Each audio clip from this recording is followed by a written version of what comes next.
this venue. We are here with me is the chairman of Kenya Revenue Authority, the Honorable Nderitu Mureithi, yes, who is also the immediate former governor for Laikipia County, who is also my friend. We worked with him in Azimio Economic Council. He was my chairman in Azimio Economic Council, where we were 4 of us. So we are people who have worked previously. So I know this is lunchtime and you have sacrificed to be here to engage in this discussion. And I want to straight away take this opportunity to take about not more than 10 minutes, Mr. Speaker, if you allow me, to give synopsis and general overview why we are here. And then I will also invite my colleague, whom I'm sure will take slightly less than the time I will take. Then after that, we'll open it up for questions. Why I say that, actually we came to listen more than to talk. And I want to start away by saying that the positions that we hold are delegated positions. We are here courtesy of the people of Kenya. We have been given delegated authority. If it were possible, all Kenyans would be at the National Treasury signing documents and approving budgets or preparing budgets. But because it is not possible, a few of us would be privileged enough, courtesy of the people of Kenya, to sit in those offices. When we sit in those offices, therefore, duty calls on us to be accountable to the people of Kenya. Remember last year, we went through in this country something we have never experienced before. We almost had a civil unrest in this country. Why? Because there was perception among Kenyans that they were not being listened to, that nobody was prepared to give them a listening ear. We must do things differently. We must learn. We have learned.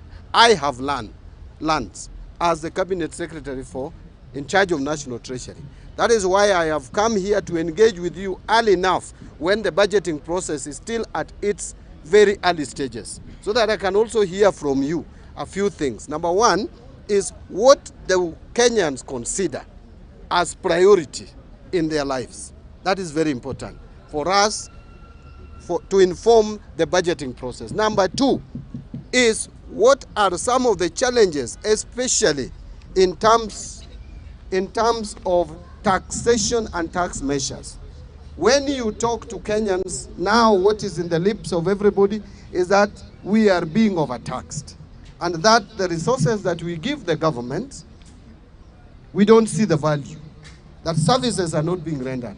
I want to engage you today to listen and hear from you. Apart from the challenges, apart from the problems, what do you believe would be the solutions to some of the challenges that we face as a country? Let me just take 2 or 3 minutes to break down a few things. When this government took over in 2022, there were a lot of challenges. One of them, and which is very critical, is the issue of public debt and the debt servicing costs. This government took over at a time when budget deficits, as per the budget estimates of 2022-23, was 925 billion shillings, which is almost $1 trillion. Imagine an economy like Kenya borrowing a quarter of its budget every year to finance its activities. Number two, this government took over when already the government was showing signs of defaulting in paying Eurobond. I'm sure you are aware of this, which almost caused economic meltdown in this country. The shilling traded to 160 per dollar because of the signals that was sent to the economy that the government was going to default. And the window had been closed at that time. So that default, even though we avoided it, we must make sure, because going forward, some of you have heard me mention that Kenya, we will only have a breathing space between 2034 and 2048. Why do I say so? Because in 2027, there is going to be a Eurobond of 900 million to be paid in May, on May 22nd. That is the deadline. The following year, 2028, in February, 9 months later, we are paying another Eurobond, 1 billion, which was taken so many years back. Then, that is 2028. 2029 is 1.2. Then 2031, we have 1.5. And then 2034, we have another 1.2. So the only time that we don't have Eurobond to repay is between 2034 and 2048. As a country, if we are responsible in managing our finances, we cannot wait until 2027 to be able to retire or pay some of these debts. If we do so, it will send a wrong signal to the economy, and we will be back to where we were early last year. Let me mention the second thing. The second thing is, where are we now? Are we doing okay? The answer is no. We are not doing okay, but we are better than yesterday. Why do I say we are better than yesterday? There is this rating that has come out from the Moody's. Some people think ni mushene. This is not mushene. This is factual. But how was this informed? The credit rating is all about the ability of a country to repay its debts. And that can only be assessed from certain parameters, from certain fundamentals. The key fundamental is inflation rate. Our inflation rate has showed signs of coming down. It was 9.6 in October 2022. The prices were increasing. That is what we call inflation. The prices were increasing at the rate of 9.6%. That has come down now to 3.3%.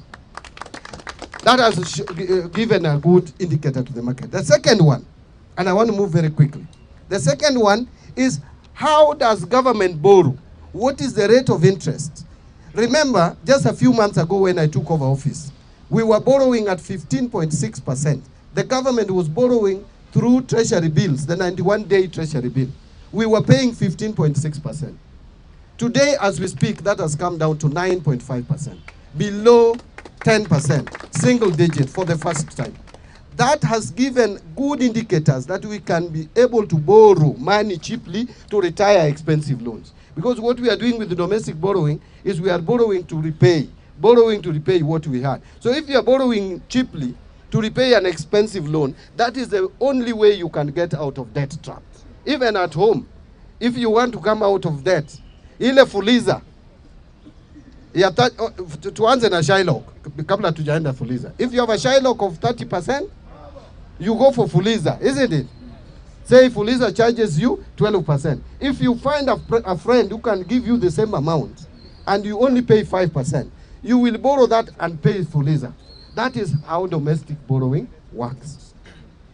Finally, is the issue of foreign exchange. For us to pay loan, external loan, we must pay it in dollars and other hard currencies.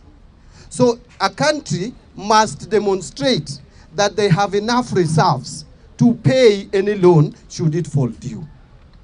Now, Kenya for a long time has had only 2 billion, 3 billion US dollars.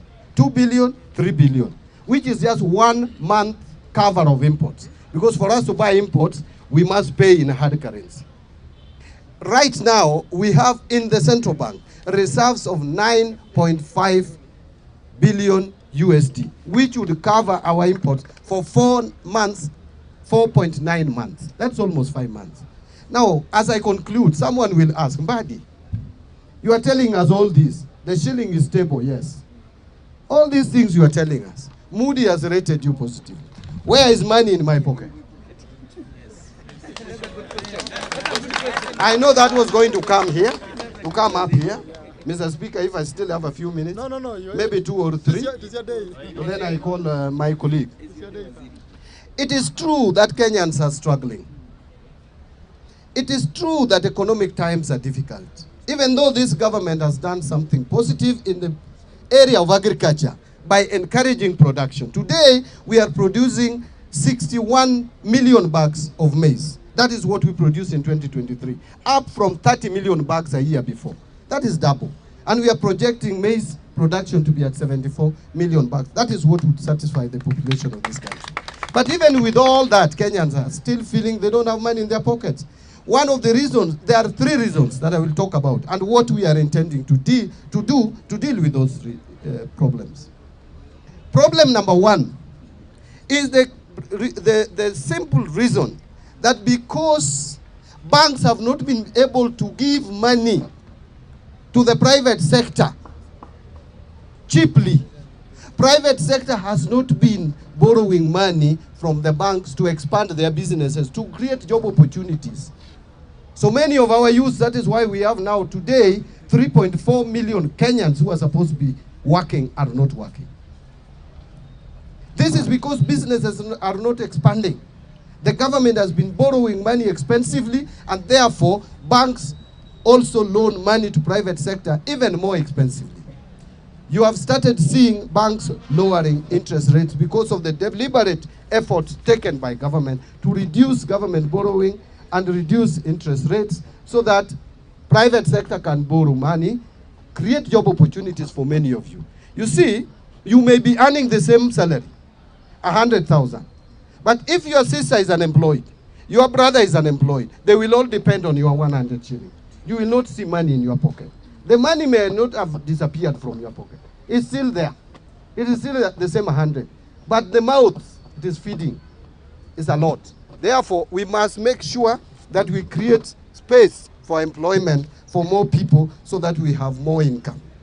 Number two is the issue of salaries. We brought SHA, we brought housing levy. Is that not correct? It shrunk your pay slips.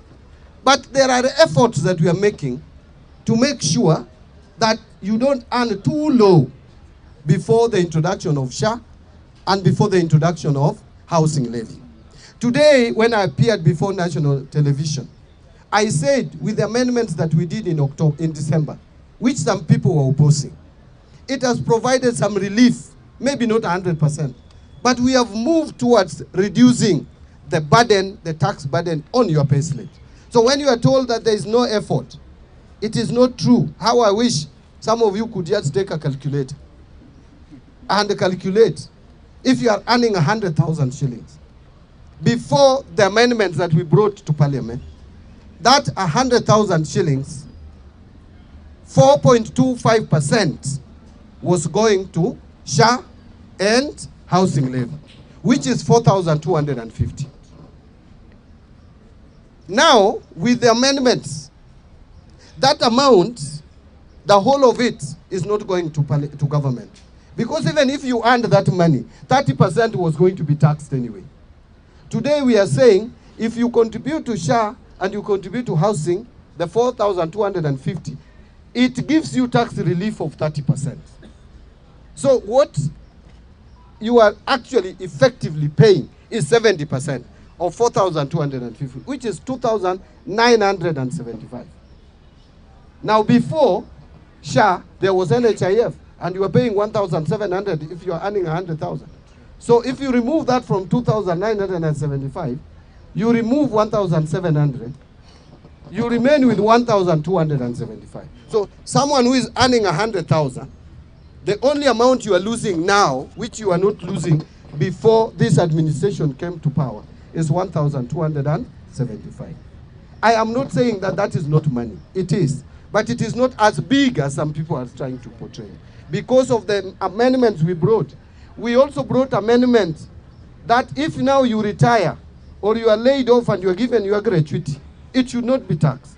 Now you take your money and go home. Pension is now not taxable. Even if you retire, so long as you retire procedurally, money that you contribute to the health insurance scheme, post-retirement scheme, is also now giving you relief. So there are so many things we are trying to do, and we will do more. Finally, the other reason why Kenyans are complaining is because you supply goods to government and they are not paid. What is called the pending bills. We subjected the pending bills, and this is not the first time we have subjected pending bills in this country to a committee. We have always created committees. For me and the government, we have decided that this time we are going to act on the pending bills that will be certified by that pending bills committee. The total amount that went to the pending bills committee was 663 billion shillings. They have already analyzed 474 billion shillings worth of bills. Out of that, they have approved for payment 206 million worth of pending bills. I have since, together with my team, analyzed that data. And listen to this. 95% of those invoices, if you count invoices 1, 2, 3, 4, 5, 95% of those invoices are people who have supplied goods and services to government of not more than 10 million shillings. From 1 shilling to 10 million. These are small businesses.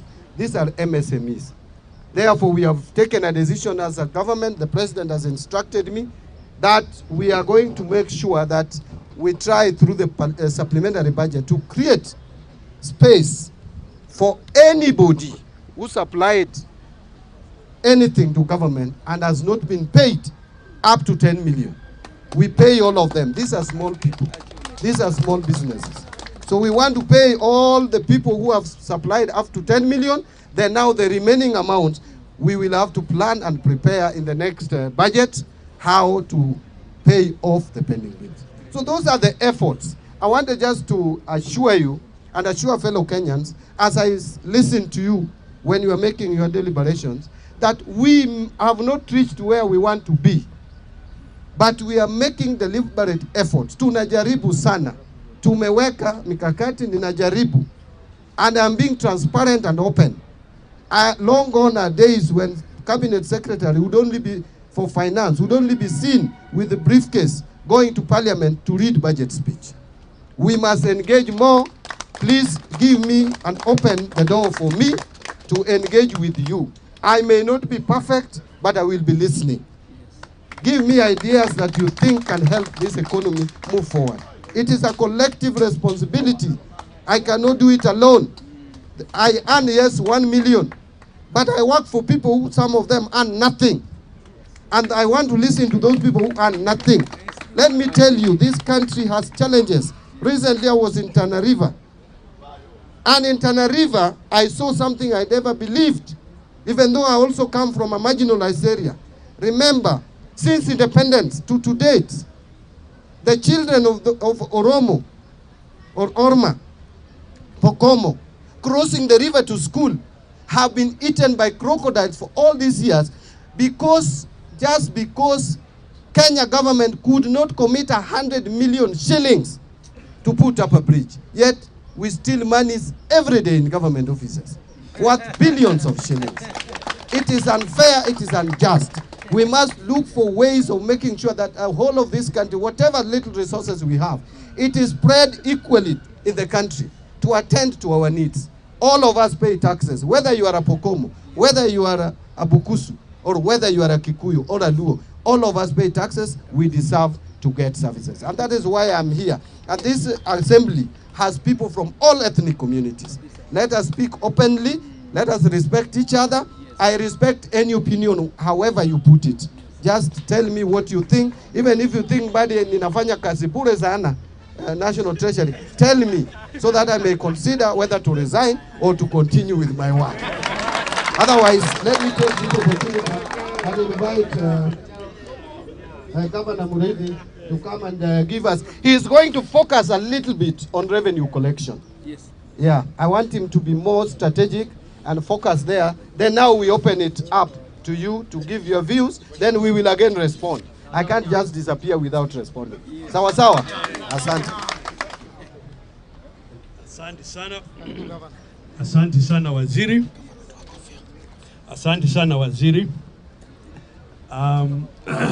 Bwana Speaker, yetu President, President wa Bunge la Wananchi, kiongozi wa mpinzani wa Bunge la Wananchi.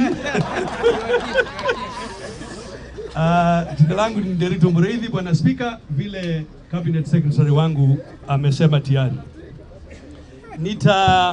nitalenga mambo ya ushuru. Bwana Speaker, utaniruhusu Kiswahili kinichanganya, naongeza mpaka Kizungu. Thank you, Mr. Speaker. Vile waziri alisema, tumekuwa tukihudumu na yeye katika Azimio Economic Council. nilikuwa mwenyekiti na yeye akawa memba yangu. Vile mambo yakaendelea, yeye akakuwa waziri wa fedha, sio? Nafikiria wados wakamuuliza nani anaelewa mambo ya revenue. Kasema kuna mjamaa mmoja anaitwa Nderi. Basi ndio nikajipata niko hapa. Bunge la wananchi oye. Asanteni. Waziri akanieleza hivi. Wakenya wako na bidii sana. Hata ukiangalia wakati wa COVID, Wakenya kweli waliweka bidii na wakatoa ushuru mpaka target iliyokuwa imewekwa wakati huo wa COVID. Akanieleza Wakenya wanaweka bidii. Hata wakati unaona tunakorogana, unaona bado Wakenya ni watiifu, wanafanya juhudi, responsibility yao. Kwa mfano ukiangalia hata hii huduma namba, utaona okay, tulikuwa tu vuta ni kuvute kidogo, lakini takriban Wakenya milioni 35 wakajiwasilisha. Ukaona hata hii mambo ya health insurance ambaye kidogo tena tukawa na vuta ni kuvute, utakuta pia takriban Wakenya milioni 18.8 wamejiwasilisha.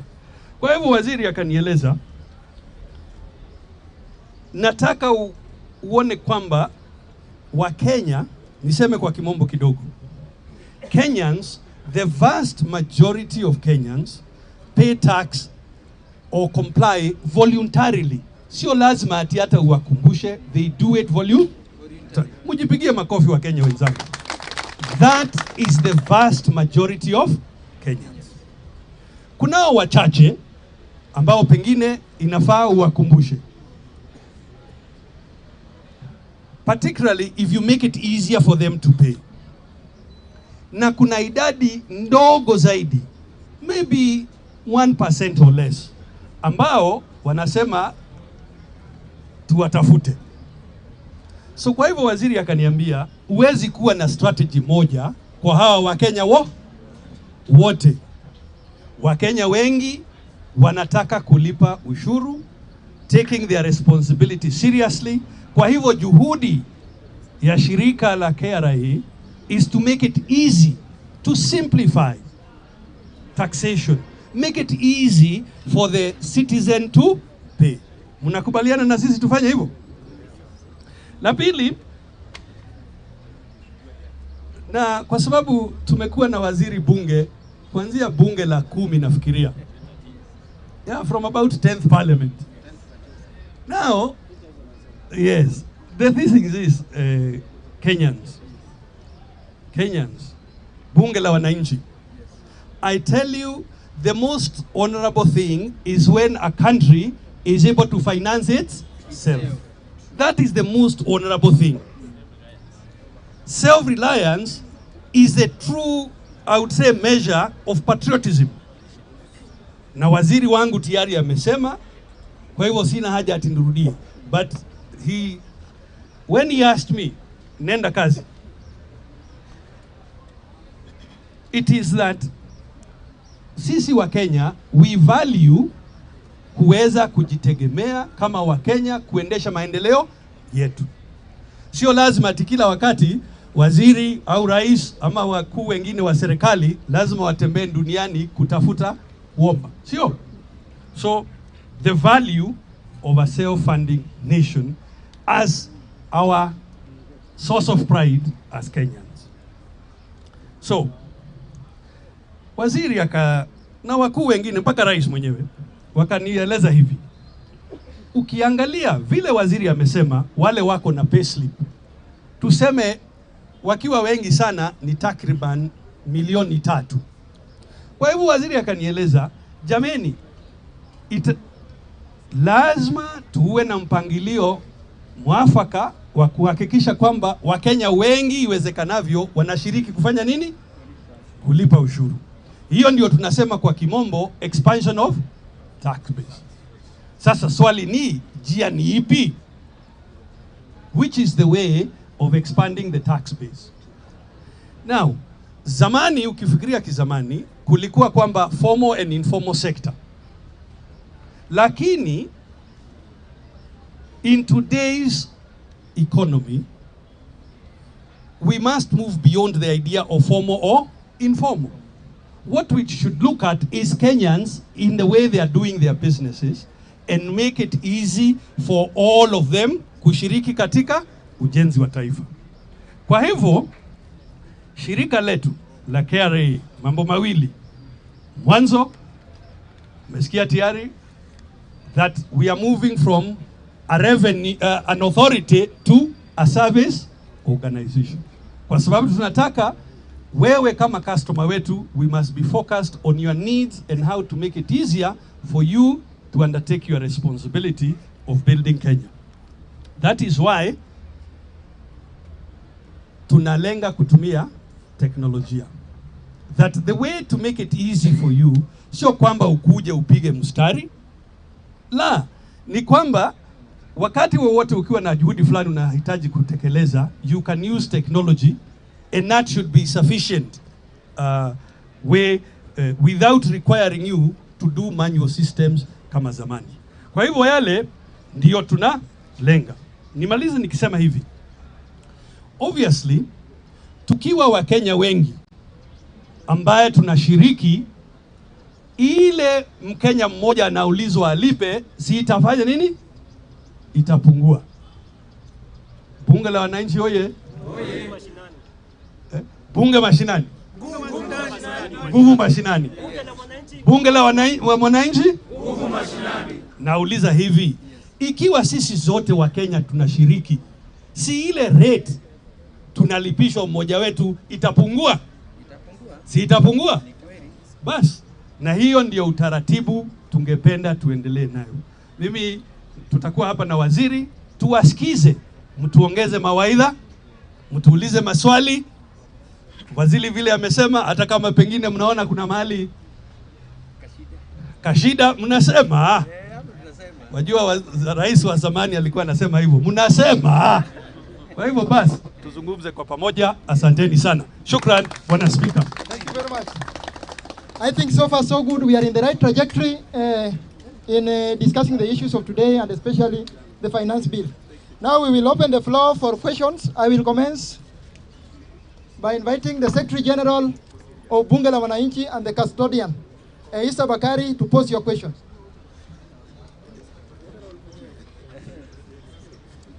Thank you, Mr. Speaker.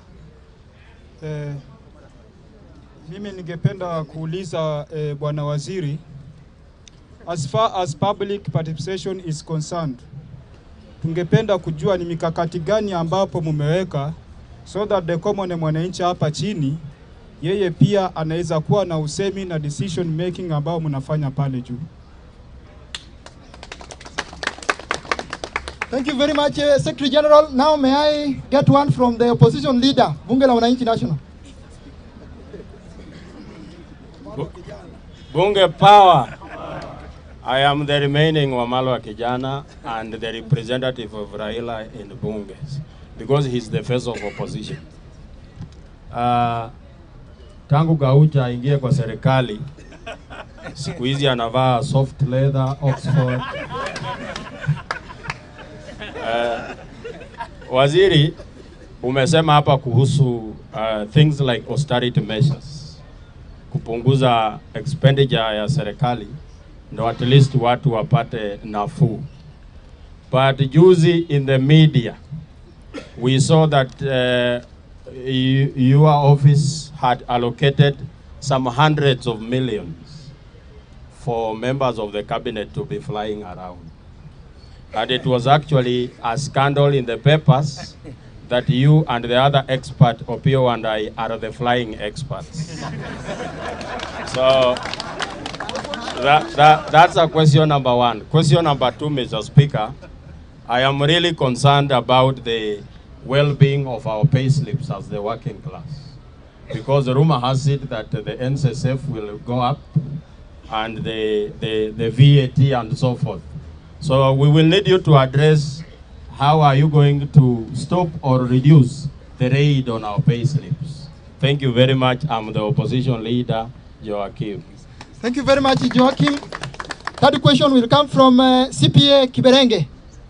Kindly let us save time and let us be precise, okay? Thank you, honorable members and CS John Mbadi. I want to pose this question to the CS, that the shareable revenue for counties for financial year 2024-2025 was 410 billion Kenya shillings. In this projected finance policy, the CS is allocating to counties shareable revenue 405 billion. And if you read, you will see that it will progressively reduce. This 410 billion is 9% of the total budget. And if you read it, it will progressively reduce. In 2026-2027, it will reduce to 8.7. 2027-2028, it will reduce to 8.2.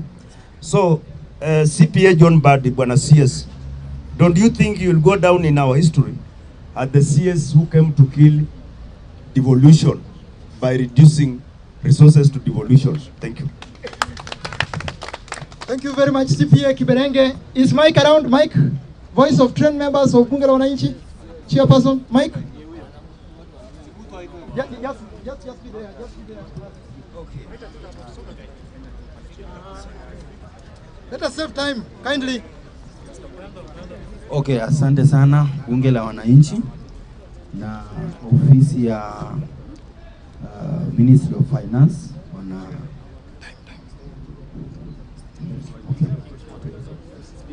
Okay, ofisi ya Finance Ministry, tunashukuru sana kama Bunge la Wananchi. Tumekuwa tukiuliza swali mingi na leo tunashukuru umefika kusikiza. Go to question kindly.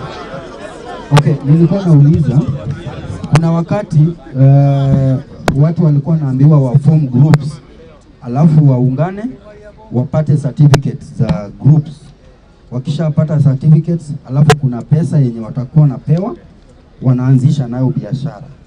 So ninataka kuuliza bwana CS, hiyo mipango imefika wapi na tutasaidikaje?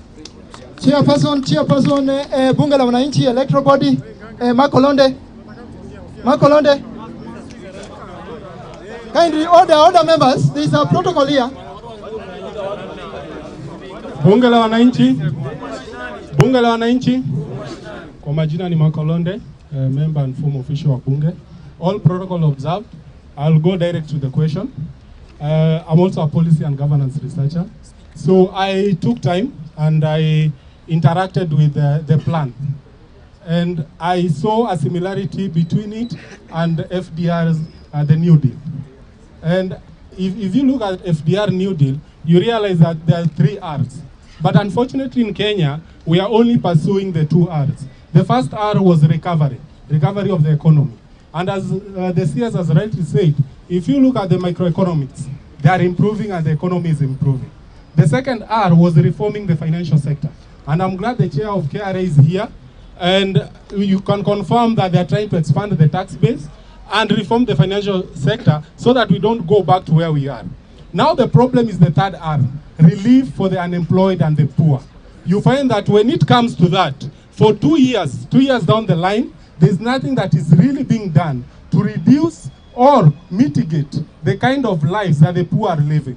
Now, in maths, they normally say, because we were here with Gaucho and the rest, when we were actually demonstrating cost of living. If you look at the numbers, the cost of living has reduced. We have to admit that. But unfortunately in maths, they say any number, if you multiply any number by 0, or 0 divided by any number, the answer is 0. The problem we have is, yes, unga has reduced from 250 to 150, but if you have 0 in your pocket, you can't afford it even if it's 15 bob. Secondly, so FDR, the solution that he gave, because I don't want to only challenge you without giving some of the solution, was expanding, and he created major infrastructure development. I remember our president said that the housing project was about creating employment. He even reintroduced Kazi Mtaani under environment or something. But if you look at the uptake, it is negligible. It's negligible. So Waziri, this is a challenge to you. What can be done so that in the next financial year, this financial year that we are coming into, you put up measures that can actually put money in the pockets of Mwananchi? Thank you very much. In the interest of time, I think we will again introduce another linear of questions. So may I welcome Waziri to respond to the question which have been asked as we proceed. There is order here. It is time for expert. It is time for expert.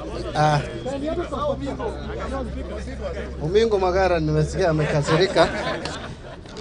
Tutaangalia maneno ya Umingo Magara. Now, let me quickly address these questions because I've been told tutakuwa na round nyingine, si ndio?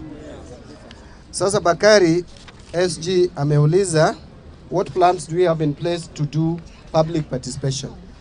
First, wacha nianze na admission that the way we have conducted public participation before has left the bigger segment of our society because it was more formal, more academic, too professionalized.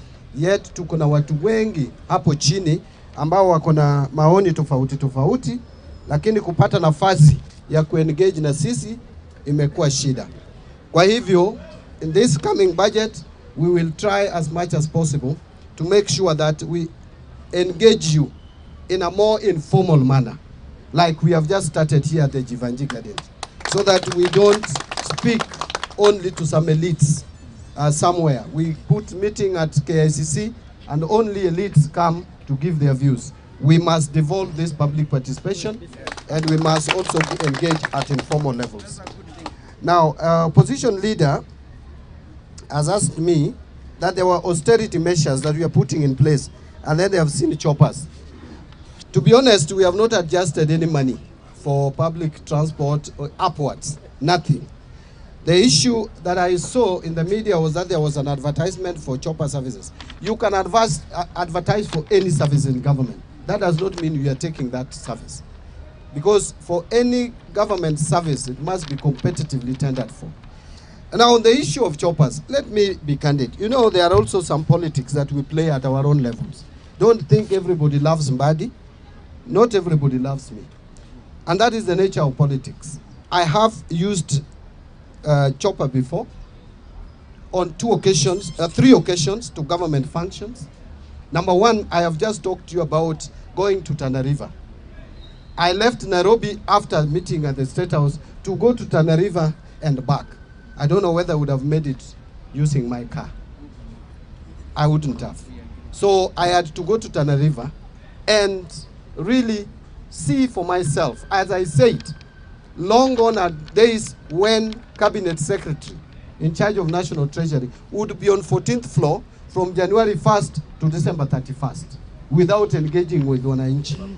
You can go with your car, but if it is not practical, then you can also get the fastest means. Especially the project that I went to look at, those are projects that are funded through climate financing. This is what we call the financing in terms of local communities, FLOCA. The second one is when I went to Kakamega, there were issues with the expenditure of FLOCA funds. I had to go to see for myself because we even stopped the bank account of Kakamega County on that. I didn't want to be someone who sits here and money is probably being embezzled elsewhere.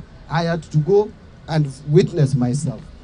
And from there, I went to another function of FLOCA in Kisumu. So let me ask you, once I finish that and I want to go to my rural home, does the chopper drop me on the road and come back to Nairobi and I walk to my home? The chopper will definitely drop me at my home. So that is exactly what I did. After I finished the 3 events, one in Kakamega, another one in Kisumu, 2 in Kisumu actually, where we were with Governor Nyang'nyong. After that, I could not be dropped in Kisumu to walk to Suba. Suba was very nearby. Before they come back to Nairobi, I was dropped home and the chopper came back to Nairobi and I drove back to Nairobi when my time to come to Nairobi came.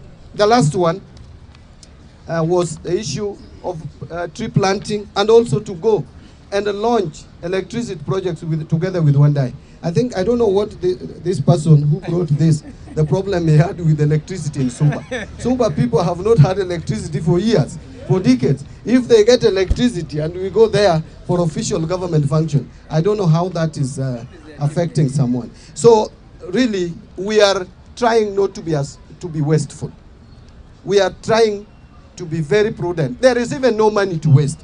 In fact, I would be like what our people would call, in vernacular, I would be judge walk at this stage to spend, to waste public money. It is not there. I've been saying, hata kama ni kuiba, mmeiba ya kutosha, pesa hakuna ya kuiba saa hii. There is no money in this government to steal, I will tell you. Unless you now just want Kenyans to die.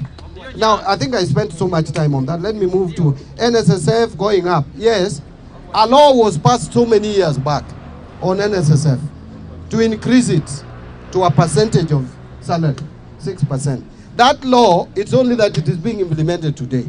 But let me tell you, Sahi, you may not see the value of saving for retirement. But as a personal finance advisor, I would tell you, you need to save money for your retirement. In fact, from day one. Sahi, because many of us probably are younger, ask someone like me. I am now turning 44 this year, 54 this year.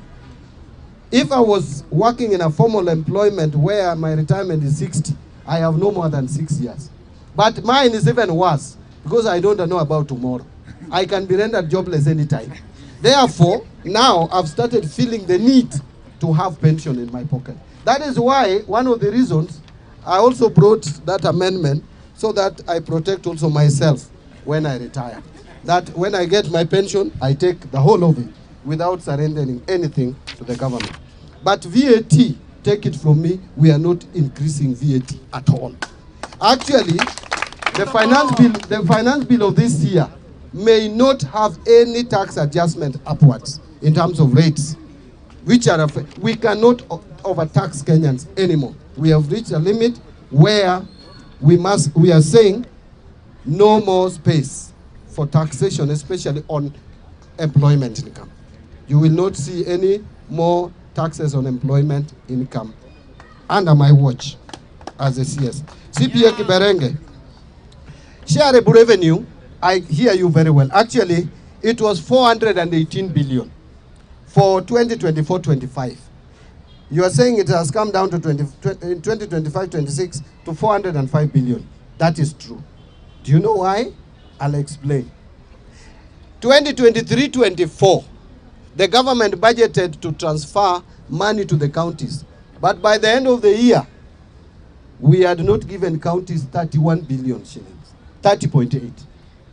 So that 30.8 was revoted in 24-25.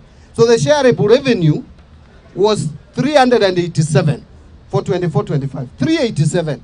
But because there was 30 billion which was not paid the other year, that was added to 387. If you do that math, it takes you to 418. Now this year, there is no carryover, or I project that there will be no carryover to the next year. That is why it is 405. So 405, compare it with 387, not 418. 418, we loaded the carryover from 23-24. I hope I've explained that.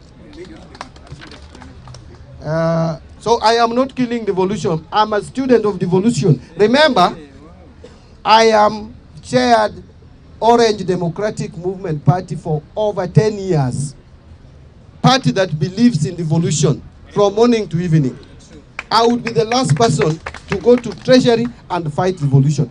Ask governors. They will tell you if there is a friend of devolution whom they have experienced. It is John Mbadi. Since I came there, I have made sure that their money that goes to counties is released. And we started releasing even before the law was passed in Parliament to share revenue. So I am a supporter, a strong defender of devolution. Mike,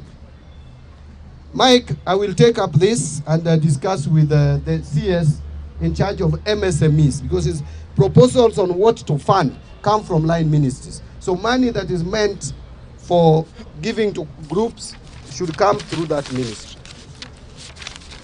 I think Makolande, you have talked about 3 Rs, and I agree with you that reform, the recovery of the economy we are trying to do, Reforms in the financial sector, yes, we are trying to do that. In fact, we are implementing e-procurement to date, which has eluded us for years. We want to delink procurement officers from procurement process, remove human influence so that people can see, you can tender in a more transparent manner. That will save us a lot. But then you asked the relief to the employed. Yes, we must do much more. One of the reliefs to the unemployed is to employ them, not to give them money, not to give them stipends. That should be the last resort. Even in the US, they only give stipends to people who are not able to get jobs. So we must make sure that people get jobs. We must expand the job space. You can only expand the job space by targeting those sectors which can create meaningful and reasonable jobs. Apart from the housing, which is ongoing, we need to work on manufacturing sector. We must now actualize this value addition. The agriculture sector, the leather industry, the apparel that industry, we have the tea sector, we have coffee sector, all these sectors, and we must make them appealing to the younger generation, the Gen Zs. You know, Gen Zs will not go to the garden the traditional way, to the shambas the way we used to. So you have to make agriculture and farm work more appealing. And that is what the government is going to work on in the coming budget, to align it to agriculture, to align it to construction and, mining industry. There were only two sectors which shrank or contracted in last year, which have slowed our economic growth. One is mining and minerals. The second one is construction. Construction is because of the stalled roads projects.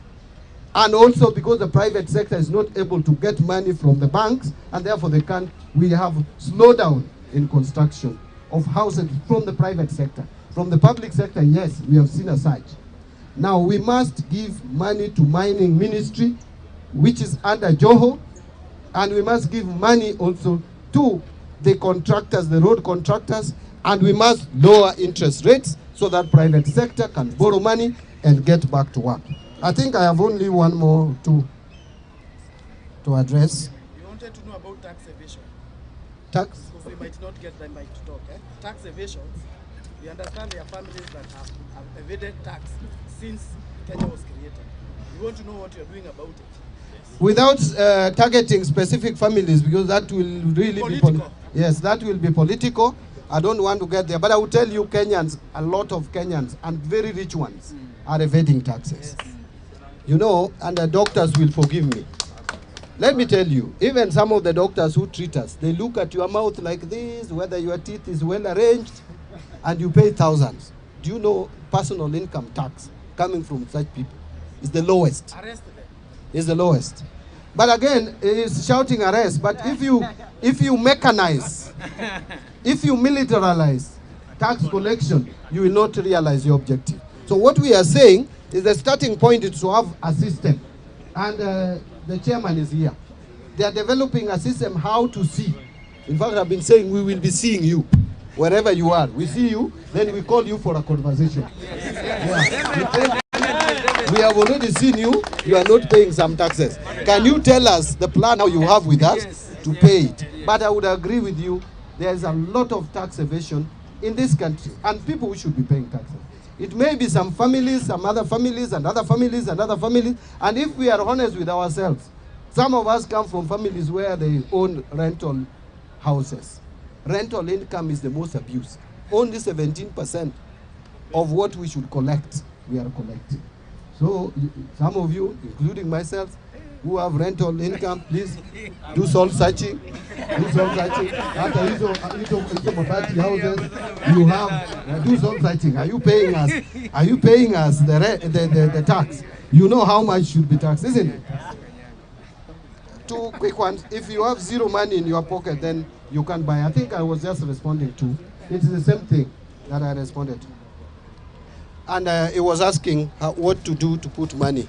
To put money in people's pockets is we must manage this economy, to expand it, to create jobs. That is the starting point. The moment we create jobs, we will put money in people's pockets. This idea of having a few of us and then black tax too much is not very healthy. That's why everybody is complaining. You know, I am Mbadi.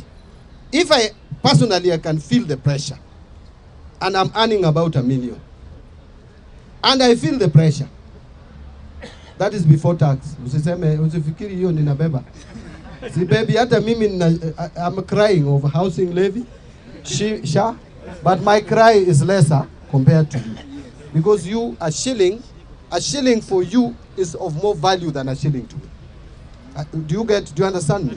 If today you are given 10,000 and I'm given 10,000, the effect it has in my life is lesser compared to you. Me, I will take 10,000 and go and have lunch with it, Naisha. Where you can use it to feed the whole of your family for a month. That is the difference.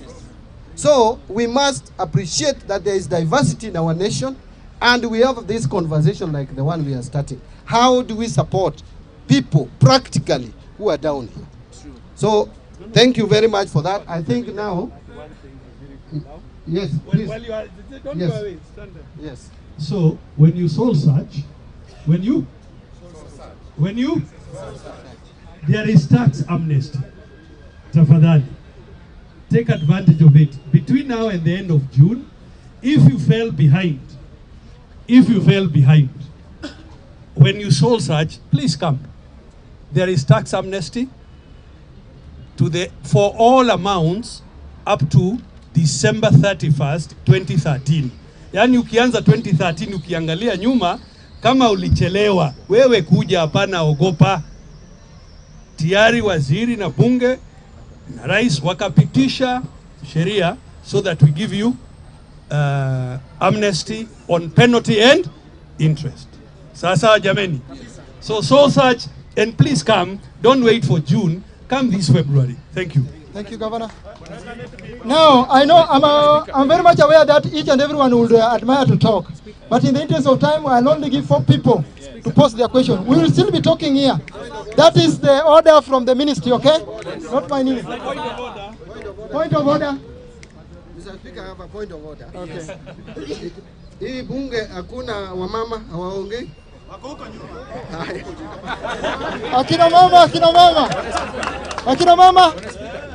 mama wako. Any lady there? Good. Karibu mama.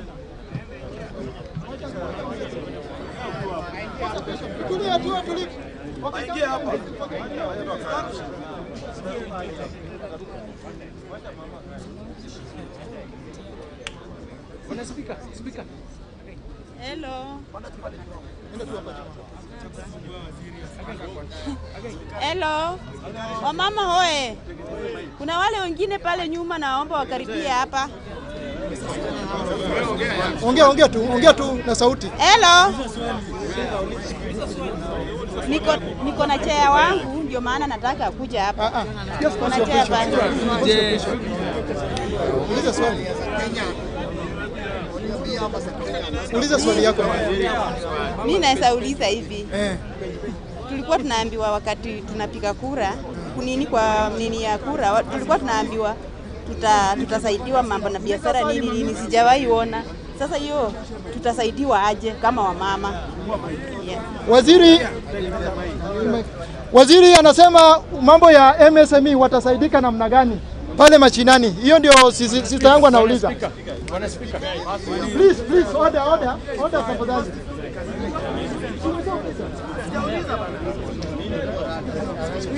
Sawa, tutulie. Tutulie. Bunge la Mwananchi. Be fast. Bunge la Mwananchi. Ongea. I'm Stuart Kerry of Madola from Turkana County, and I would like to ask the Honorable CS this question of the Finance Bill 2025-2026. That could you please provide clarifications on the key fiscal policy changes introduced in the Finance Bill 2025-2026, particularly how they are expected to impact small and medium enterprises and individual taxpayers in Kenya? Thank you.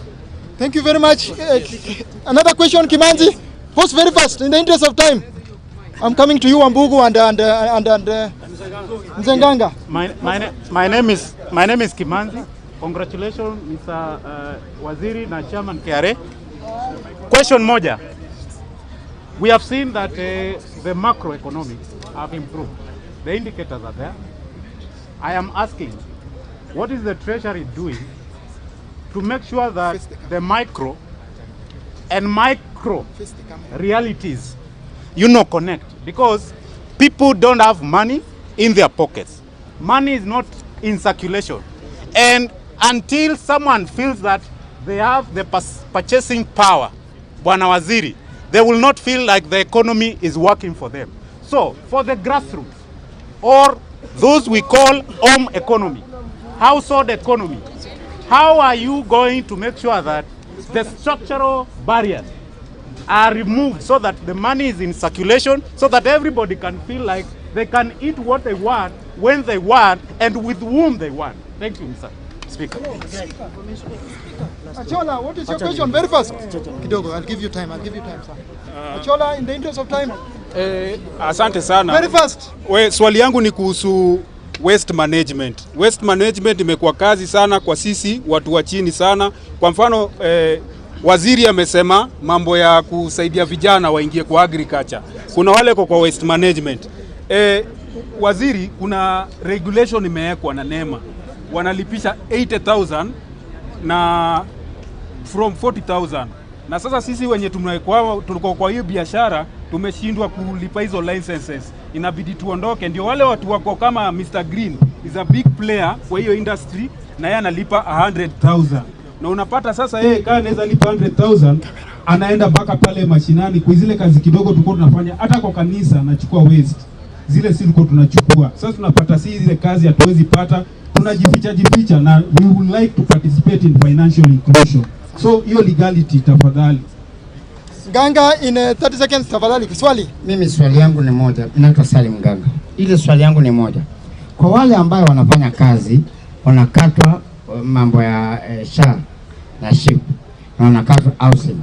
Je, ule ambaye mke wake anafanya kazi, wanawasili na yeye mwenyewe anafanya kazi. Kwa hiyo bibi yangu, mke wangu amekatwa pesa na mimi nimekatwa pesa. Sasa au mke wangu atapewa nyumba yake na mimi nipewe nyumba yangu, ama itakuwa namna gani? Swali la pili ambaye inahusu SHA. Mimi naweza kuwa nafanya kazi na government of Kenya na nilikuwa ninalipa insurance katika Jubilee Insurance. Ninalipianga insurance kila wakati. Na government of Kenya imeleta policy, wewe ukiwa kama waziri, imeleta policy kwamba kutakuwa na kitu inaitwa nini? Hii mambo ya insurance ambayo imekuja ya SHA na SHIP. Je, kama ninakata hii na bado nalipa ingine, hii sasa itakuwa inasaidia nini? Ama itakuwa ni njia moja ya wizi ambaye namaliza naye? Naomba Bwana Speaker niulize tu swali ya mwisho. Time. Je, watu wale ambaye wamekuwa corrupt na wapatikana mambo ya pesa na unasikia kwamba kazi yao imeilishwa kila wakati, imeilishwa kwa miaka na miaka. Kwa nini kama waziri na tulikuwa asimio na wewe ukijua kama tunapiga corruption kwa nguvu sana, kwa nini hujachukua hatua? Wote ambaye amepatikana na hatua ya wizi achukuliwe hatua immediately na vitu zake anyang'anywe zote, iwe vunzo kwa wengine. Thank you very much. One question from University of Nairobi student. Asibabu. Okay, good afternoon.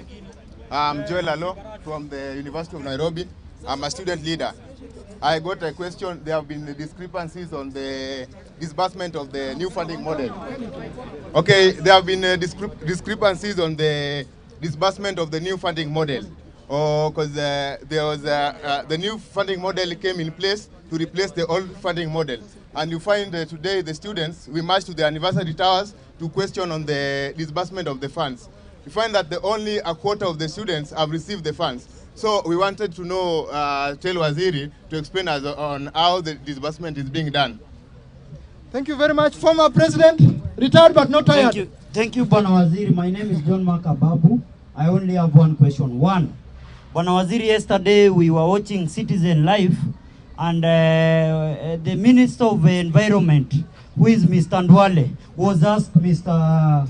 Waziri, how much took the State House renovation? Is it 10 billion or 2 billion? And he answered by saying he's not in the position to say how much State House, how much money did they use to renovate State House. Lastly, Bwana Waziri, we have been having a complaint concerning the pending bill.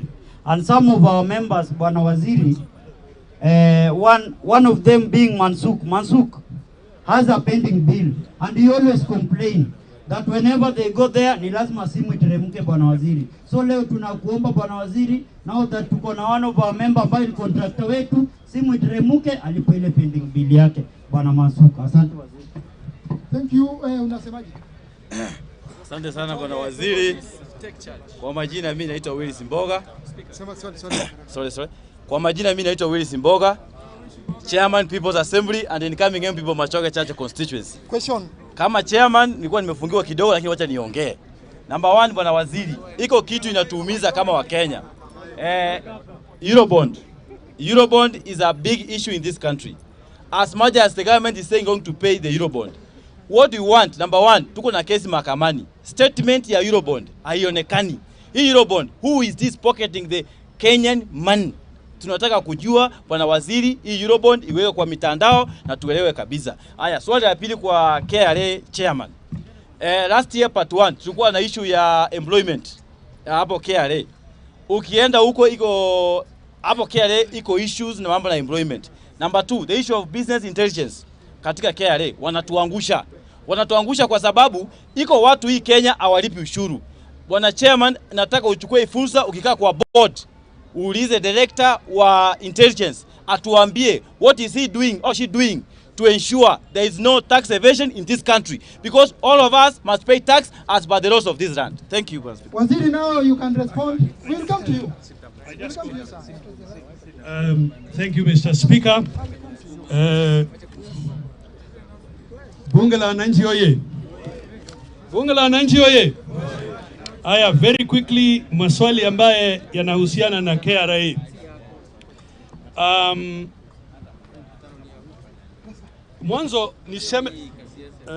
Mwanzo niseme tu hivi nikijibu maswali ya KRA kwamba simplification, yani kufanya iwe rahisi wewe kulipa, ni ongoing. Si ate tumefika mwisho, tunaendelea. Hata hii e-teams, wakati tunasema e-teams invoice, inakusaidia wewe mwisho wa mwezi, huwezi hauna ati accountant hata mtu mwingine ya kujaza. It is self-populating kwa sababu tayari umetumia mtambo. Kuhusu employment in KRA, tulikuwa na kesi kotini ambayo ilisema tusimamishe kwanza employment, tukaendelea na kesi, tukafika mwisho. Kwa hivyo shirika itaendelea na kazi yake vile ilikuwa imetarajiwa. Kuhusu business intelligence, niseme tu hivi kwamba tunaweka bidii kuongezea kutumia mitambo, kuongezea kuwa na uhusiano na wewe ukiwa customer wetu katika KRA. Kwa hivyo tafadhali, vile nimesema, ni asante sana Umigo Magara kusema tuweke bidii katika mambo ya intelligence. Mpigieni makofi. Yeah. Na nimweleze na musikia. Nimalize kusema tena, tuna amnesty until June. Please take advantage of the amnesty. Kama ulichelewa, kwa mfano watu wa rent, simukuje tu. Yeah, so that we agree, you pay, and the penalties and interest are waived. Siyo ni sawa sawa? Thank you, Waziri. Jameni hata makofi. Asante sana. Bunge la Wananchi. Wanabunge hoya. Wanabunge hoya. Nataka kuwashukuru sana Mr. Delito Moreithi. He's my governor, by the way. Oh, thank you. And he supported my brother 2022-2023. We don't have time. So thank you very much. So mine is very simple and I will be very fast. I'm Francis Awino. I'm the current Bunge la Mwananchi president. And I want to ask one question. Tumesikia waziri akisema corruption, watu wameibia Kenya, hadi Kenya hakuna kitu ya kuibiwa. Ukienda kwa magazetini last week, tuliona Kena, Kura na Kera, they are the biggest institutions zenye zimelead kwa corruption kwa hii country. Nataka kuuliza waziri vipi, kabla hawa watu walipwe pesa, pesa inatokanga treasury. Yeye ndio huwa na sign hizi pesa ziende zikaibiwa na wenye wanaiba kwa hizo maofisi. Anafanyanga nini ku make sure pesa zikienda hazitaenda kuibiwa? Swali la pili. Namalizia. Swali la pili. This is a historical moment to this Bunge la Mwananchi, because we have two former presidents. We have Gaucho, I appreciate you so much, and we have and still we are marking a start of public participation this year. So tunauliza waziri vipi? Venye Mungu amemuongelesha ama wenye walimuongelesha kama Hagai akaamua kuja Bunge la Mwananchi leo. Sisi ndio tuko kwa ground. Wanaongelelea mambo ya public participation na pia wanaongelelea mambo ya job creation. Hawa wanaume wote ukiwagawa, uchukota wanaume watano. Waende the other 46 counties. Wakifanya mambo ya public participation, utakuwa umecreate kazi kwa wananchi na kwa wanabunge, na hawa wanabunge hawatakuwa gonjea saa zenye unaenda nyumbani wa kupiga ngeta, kwa sababu watakuwa na kitu kwa mfuko yao ya kwenda kununulia watoto wao chakula. Asanteni sana. Mungu abariki Kenya na Mungu awabariki wote. Karibu. Asanti Bwana Speaker. Huyo delegate wa nafikiria ni Nyahururu amesema kuhusu ufisadi. Nilikuwa niseme tu niongeze, katika shirika letu tuko na mtandao anonymous, so you can report anonymously. Ni moja anonymously, meaning haitajulikana ni wewe umesema. Inaitwa iWhistle, utaipata kwa mtandao iWhistle. Mwaka jana mlitupasha habari mara 833, 833 reports that led us to recover 4.23 billion. Tuwekeni bidii jameni. Thank you, Mr. Speaker. I think now we are winding up. There is a friend of mine who also came with us here, Morocco Mjat. Ebu wakuone. You know Baba while you are away. Thank you. Asante sana. Asante. So, I think there is this question around MSMEs. And one of us talked about MSMEs and the micro and micro realities.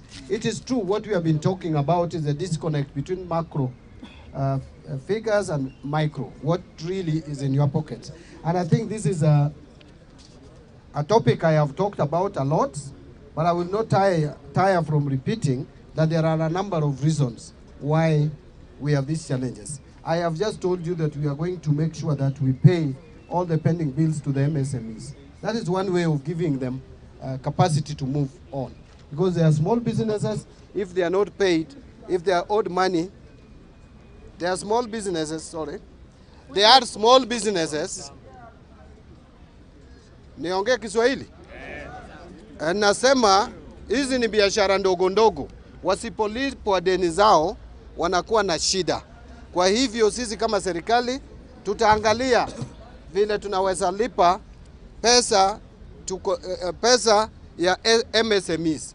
Na hiyo ndiyo sababu nimesema